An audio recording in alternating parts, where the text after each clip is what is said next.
नमस्कार।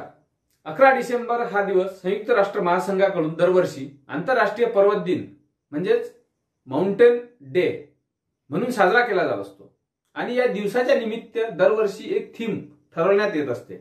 या मध्यवर्ती संकल्पनेचा जो उद्देश आहे तो या विषयाची जनजागृती करणे असा असतो।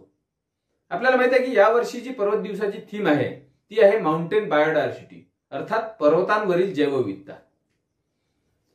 पृथ्वीच्या संपूर्ण भूभागावर जवळपास 27% इतक्या भूभागावर पर्वतरांगा किंवा पर्वत आहेत आणि या पर्वतांवर आणि तेथे असलेल्या जंगलांमध्ये जगात जितकी जैवविविधता आहे त्यापैकी 30% ही जैवविविधता पर्वतांवर आणि पर्वतरांगांमध्ये सामावलेली दिसून येते। जगात एकूण जे 31 जैवविविधता वारसा स्थळ आहेत म्हणजे बायोडायव्हर्सिटी हॉटस्पॉट त्यापैकी 50% म्हणजे जवळपास 15 ते 16 हॉटस्पॉट हे पर्वतरांगांमध्येच आहेत। आपल्या भारतातील जी दोन जैवविविधता वारसा स्थळ आहेत ती म्हणजे पश्चिम घाट आणि पूर्व घाट ही दोन्ही ठिकाणं भारतातील जैवविविधता संपन्न स्थळ आहेत।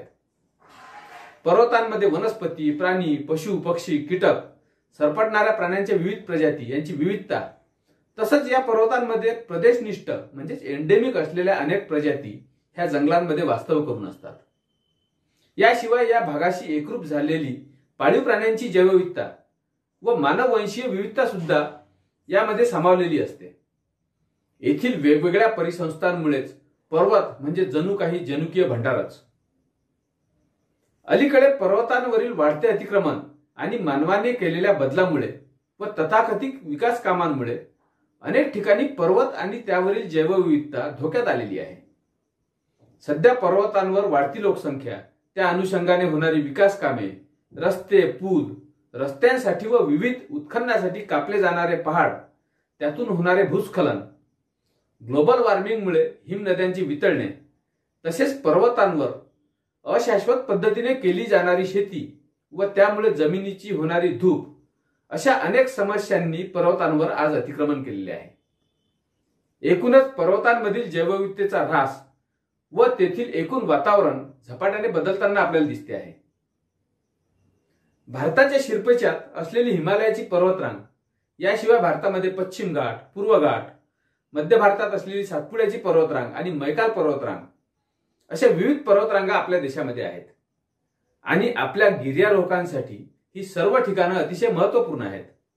या डोंगर रांगातून आणि पर्वतांमधून गिर्यारोहक कायम सातत्याने वेगवेगळ्या कारणासाठी फिरत असतो आणि तो जितका फिरतो तितकं मला नाही वाटत की कुणी फिरत असेल। त्यामुळे तेथील एकूण परिस्थिती, तेथील जैवविविधता, तेथील जनजीवन याचा गिर्यारोहकाला फार जवळून परिचय असतो।